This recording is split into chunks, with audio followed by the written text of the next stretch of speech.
Na nyanya ni kati ya mazao ambayo yako katika kundi la mboga mboga, na ni zao ambalo naweza nikasema katika maisha ya mwanadamu huwa nyanya hutumika karibia katika kila siku katika uhai wa mwanadamu. Kwa hiyo nielezee kwa kifupi jiografia ya nyanya. Kwa nchini Tanzania kilimo cha nyanya kinalimwa sana, na katika zao la mboga mboga ukitoa zao la kabechi ambalo ni zao la mboga mboga la kabechi, nyanya ni zao la pili kwa ukubwa. Kwa hiyo sasa unaweza ukaangalia kwamba ina ukubwa gani. Kwa nchi za Afrika Mashariki na kati ikiwemo Tanzania pia ni miongoni mwa nchi ambazo zinazalisha sana zao la mboga mboga ambacho ni kilimo cha nyanya. Na nyanya hulimwa takriban 60% ya ardhi ya Tanzania tulionayo kwa sasa. Naam. Ni aina gani ya nyanya ambazo zinazalishwa zaidi katika kilimo cha nyanya? Naam, asante.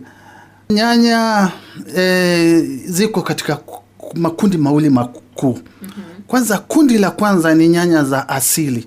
Nakumbuka utakuwa unakumbuka hata kulikuwa na nyanya zile ambazo ni ndogo ndogo, wengine wanaita tomato cherry. Nyanya za asili zile. Kwa hiyo nyanya yote ambayo pale sasa ndio chimbuko la nyanya mama. Ni nyanya za asili. Hapo kale ndio nyanya zilizokuwa zinatumika kabla hazijaja hizi nyanya za kisasa. Kwa hilo ni kundi la kwanza.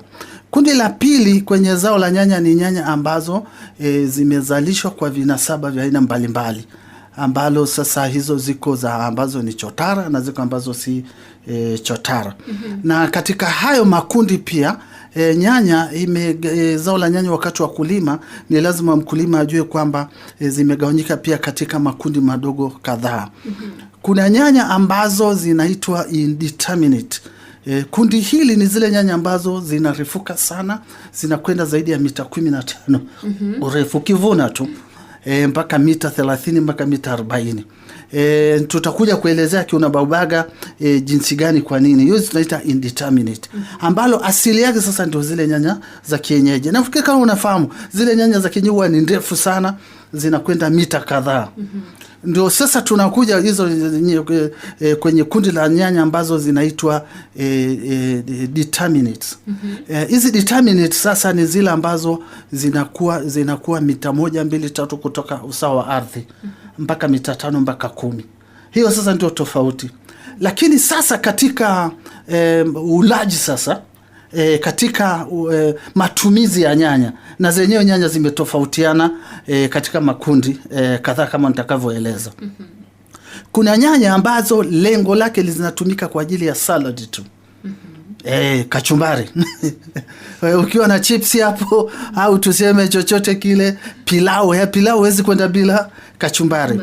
Sasa hizo ni nyanya ambazo mara nyingi aina ya hizo nyanya zinakuwa na maji alafu zinakuwa kubwa, na pia shida moja ni kwamba haziwezi kukaa muda mrefu.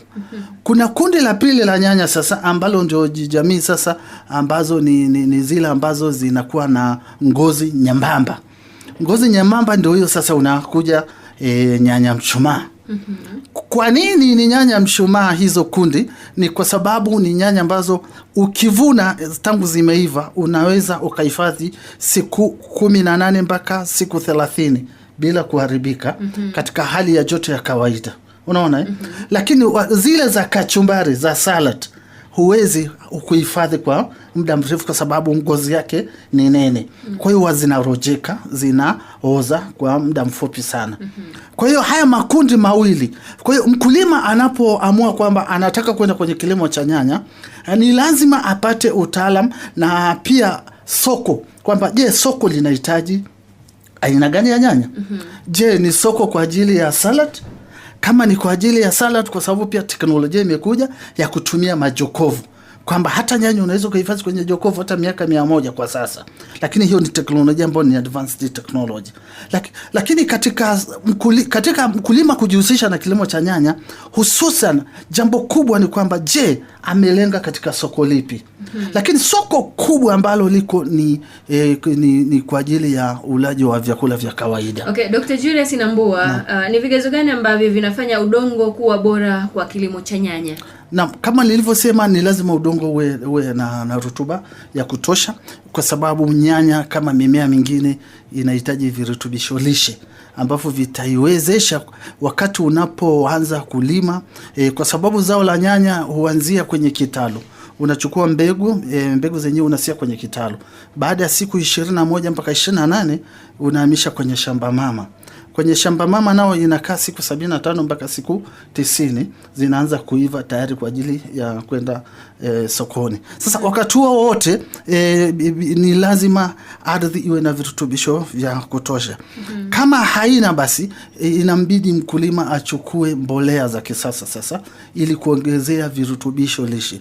Na huwa zinawekwa mbolea zenyewe zinawekwa wakati mara 3. Tunatumia mbolea hizo wakati wa kupanda. Unapohamisha ile miche, kuna mbolea inaitwa diammonium phosphate ambazo ni za kupandia. Hiyo hutumika mara unapopanda nyanya.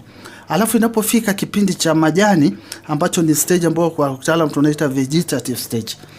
Sasa kwenye vegetative majani yanatakiwa ya mengi kwa ajili ya kwenda kuiambia mmea uanze kuzalisha chakula chake. Sasa unatumia mbolea ya kukuzia ambao ni urea ama sulfate of ammonia. Application ya 3, mara ya uwekaji wa mbolea mara ya 3 ni wakati wa maua na matunda. Kwa hiyo sasa mkulima lazima angalie ni mbolea gani wa kutumika. Wakati huo lazima utumie mbolea kama NPK, kwa sababu NPK ina madini ya potassium ambayo hasa ndio hutumika kwa ajili ya kutengeneza lile tunda la nyanya. Kwa hiyo unavyoona tunda la nyanya linang'aa, linakuwa na utamu, ni lazima uangalie weke mbolea ambayo ina madini ya potassium. Okay. Kwa hiyo hizo ni mara 3, ni njia 3 ambazo mkulima lazima azitumie wakati anapokwenda kuzalisha zao la nyanya. Okay, Dr. Julius Nambua, je, ni wakati gani mzuri wa kupanda nyanya ili kupata mavuno bora? Karibu. Asante sana. Huwa tunasema wakati mzuri ni kipindi ambacho unatoka kwenye ubaridi kwenda kwenye joto. Kwa nini? Ni kwa sababu zao la nyanya wakulima wanajua vizuri sana. Na mimi nimebobea kwenye kufundisha swala la kilimo, hususan nyanya pia.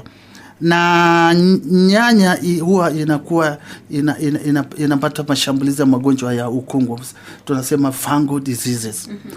Kwa hiyo sasa kipindi ambacho kutoka kwenye ubaridi kwenda kwenye joto ndio kipindi ambacho tunasema ni bora wakati wa kuzalisha zao la nyanya.